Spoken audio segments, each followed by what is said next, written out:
Welcome to the Health Insurance Portability and Accountability Act training. Produced by Jan and Bev's Home Care for Personal Care Aid in Service Training. Your learning objectives are to be able to uphold the privacy, confidentiality, and security of clients' protected information. Summarize the critical components of the Health Insurance Portability and Accountability Act. And define consent and authorization. Let's review some scenarios first. Scenario 1. A client asks to see his client record. What should you do? You should refer the client to your supervisor. We must allow our clients to view and photocopy their records, if requested, except in certain special circumstances. Scenario 2. A doctor's office asks you to fax them something from a client's record. What should you do? If the client has signed a consent form releasing the information, you may fax the information, using a cover sheet marked confidential.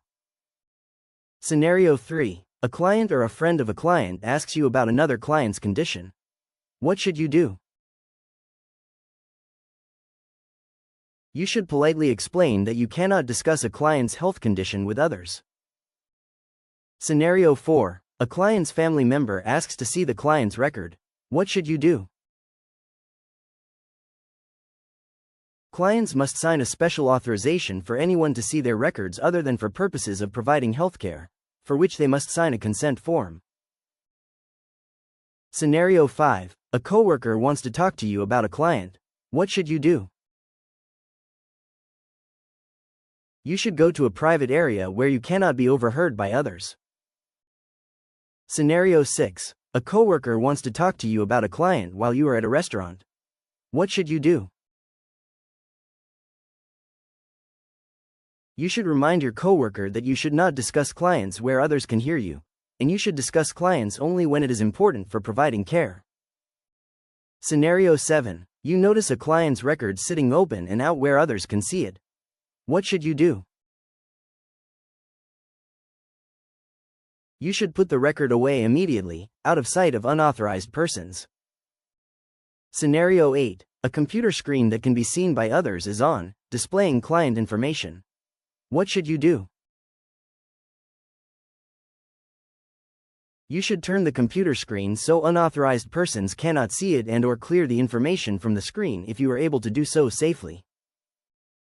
And lastly, Scenario 9. You answer the phone and someone asks for information about a client. What should you do? If the caller is authorized to access the client's information, you may give the information to the caller as long as no one can hear you. If the client has not signed a consent form or a specific authorization to release information to the caller, you may not give the information. Congress passed the Health Insurance Portability and Accountability Act to require the security, confidentiality, and privacy of every person's health information. Privacy is about who should and should not have access to health information. Clients have the right to privacy, meaning that information about them should be available only to people who need it to provide care. Confidentiality is about preventing someone from seeing or hearing a person's private health records and information unless they have the proper authorization. All health information is confidential. Anyone who possesses personal health information is responsible for protecting it. Security is the means used to provide privacy and confidentiality. The purpose of security is to ensure that only those persons having authorization may access personal health information. You should remember this general rule of thumb: the right information, to the right person, for the right reasons. On February 17, 2009, the American Recovery and Reinvestment Act of 2009 became federal law. A subset of that law, called the HIPAA Act, enhances and expands the Health Insurance Portability and Accountability Act's privacy and security rules, and adds requirements for breach notification. The HIPAA Act not only makes privacy regulations more strict, but it gives more power to federal and state authorities to enforce privacy and security protections for client data, and it raises fines for non-compliance. The 2013 Omnibus Privacy, Security, Enforcement, and Breach Notification Rule, or Omnibus Rule, implements many of the HIPAA Act provisions for personal health information protection. So why do we need the Health Insurance Portability and Accountability Act? Because more and more of our health information is in the form of electronic data, either instead of or in addition to paper files.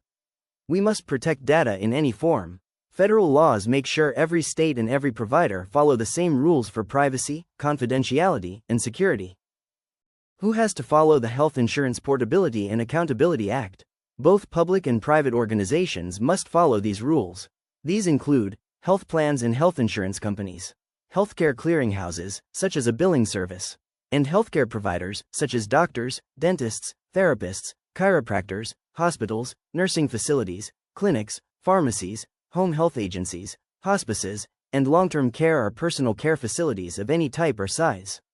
The Health Insurance Portability and Accountability Act calls these organizations covered entities. What else are covered entities required to do? Covered entities are required to communicate how the Health Insurance Portability and Accountability Act is implemented to both clients and employees. They must notify clients about their privacy rights and give a clear, written explanation of how they may use and disclose the client's health information.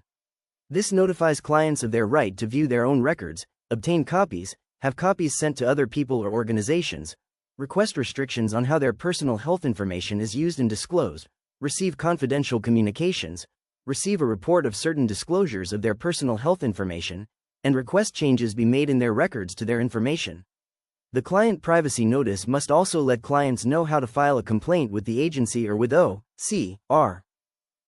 Covered entities must also adopt written privacy procedures that define who has access to protected information, how the entity will use the information, and when the entity might disclose the information to others. They must train employees in the privacy procedures. They must implement safeguards to prevent intentional or accidental misuse of personal health information. They must appoint an individual to make sure that employees follow the privacy procedures. And they must give an accounting where the entity has disclosed personal health information for purposes other than treatment, payment, or healthcare operations. What information is covered under the Health Insurance Portability and Accountability Act?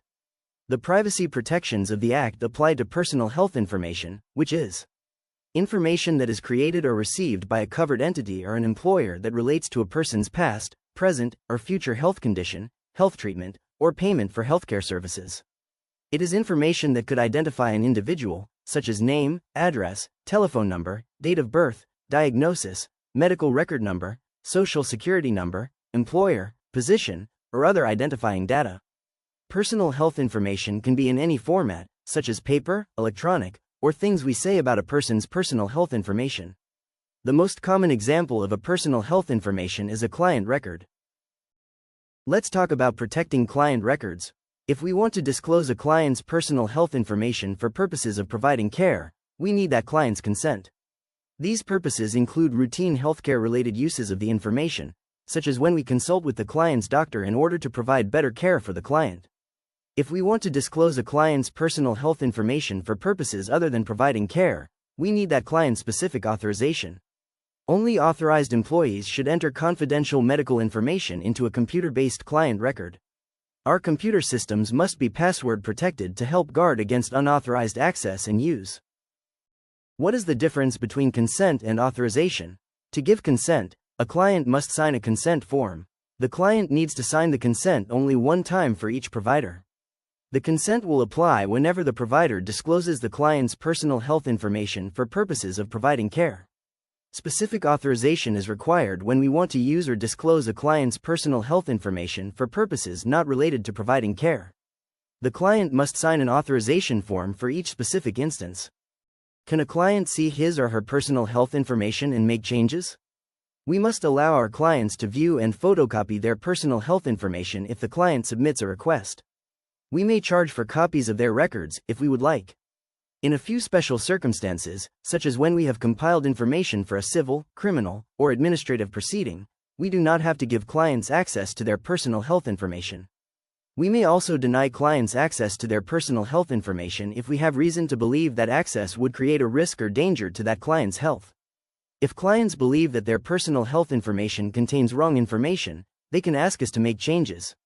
We may deny the request if we believe that the current information is accurate and complete, or if we did not create the information.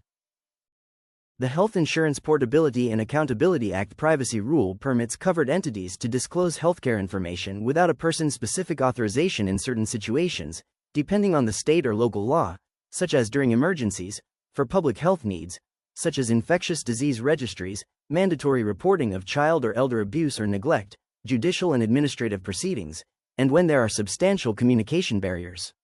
If there is not state or local law specifically requiring disclosure of information in any of these instances, covered entities are required to use professional judgment in deciding whether to disclose information and how much to disclose. Quality client care requires communication between care workers. Computers, the internet, emails, and faxes make it easier to share client records. However, this information is often readily available to anyone who walks by a fax machine or logs into a computer. Some people fear that the exposure of their personal health information could result in job discrimination, personal embarrassment, or the loss or deal of health insurance. Let's talk about important Health Insurance Portability and Accountability Act considerations. Confidentiality of information, whether written, electronic, or verbal form, is priority. Confidentiality should extend to all health information. Handle all client records as confidential at all times. Do not leave them open where unauthorized persons can see them. Learn the safeguards we require for the use, disclosure, and storage of personal health information. Be familiar with our privacy policies and procedures. Clients have the right to decide and to know who may have access to their health information and under what circumstances they may have it. Discuss client information in private places so others cannot overhear you. A cover sheet marked confidential should accompany all faxed information. When emailing or texting information about a client, remove any detailed identifying information. For example, refer to the client by initials or by our client number, instead of by the client's full name. Only authorized employees should enter confidential medical information into a computer-based client record. All computer systems should be password protected to help guard against unauthorized access and use. Use only objective, precise language when documenting in the client record. Avoid casual remarks and abbreviations that might be misunderstood. Always take the utmost care to protect the privacy and confidentiality of all health information. Be aware of who is around you while you are working and do not allow unauthorized people to hear or see personal health information. Think about how you would want your personal health information treated, and give your clients that much protection and more. Always obtain permission from clients before sharing personal health information with their family or friends. And do not share information you learned while performing your job with clients' family or friends. Properly manage your electronic passwords, prevent the spread of electronic viruses, log off your computer, tablet and smartphone, if used for work, and be aware of and responsible for any client information you take or access off-site. These are important ways you can contribute to information security. You should know and understand our policy on which devices can be used for work and in what manner. Remember that the Health Insurance Portability and Accountability Act applies to all communication. This includes all types of social media, Facebook, Twitter, LinkedIn, Instagram. These are not appropriate places to share any king of client information. This includes text messages and pictures. Before quickly sharing information that you might think is innocent on your smartphone at lunch, realize that if you are in any way identifying a client's health information, you could find yourself in serious trouble. We are required to have a sanctions policy covering employees and other workforce members who violate the Health Insurance Portability and Accountability Act's privacy and security regulations. Violating the Health Insurance Portability and Accountability Act's privacy, security, or breach notification rules can result in civil or criminal penalties for an individual or for a group of individuals, and we will also encounter severe consequences. Let's summarize what we've talked about. HIPAA stands for Health Insurance Portability and Accountability Act. Security refers to preventing someone from hearing or seeing a client's private health records and information unless the person has the proper authorization. A PPO, an HMO, and a hospital are all required to follow HIPAA rules. A grocery store, for example, is not. The HIPAA rule of thumb includes the right information. It does not matter what day or what time of day the information is disclosed. If you want to disclose a client's personal health information for purposes of providing care, you need to obtain the client's consent. If a client wants to view his personal health information and make copies, he must submit a request, and we must allow him to. As a home health agency, we are required to notify clients of their privacy rights, train employees so that you are fully aware of the privacy procedures, and implement safeguards to prevent intentional or accidental misuse of personal health information. We do not have to maintain all client records in print under lock and key. When faxing a client's personal health information, we must include a cover sheet marked confidential. Violating HIPAA's privacy rules can result in civil and/or criminal penalties. When talking about or sharing personal health information about a client, you should do so in a private place. Remove any identifying information if sharing electronically, and include a fax cover sheet marked confidential if you are faxing the information. Thank you for completing this training. To finish the course, you must take the required test. You have two options. Scan the following QR code to access and complete the test online, or complete the paper test included in your in-service training folder. Please make sure your test is successfully submitted so your training can be recorded as complete. Thank you for your time and your commitment to maintaining safe, high-quality care.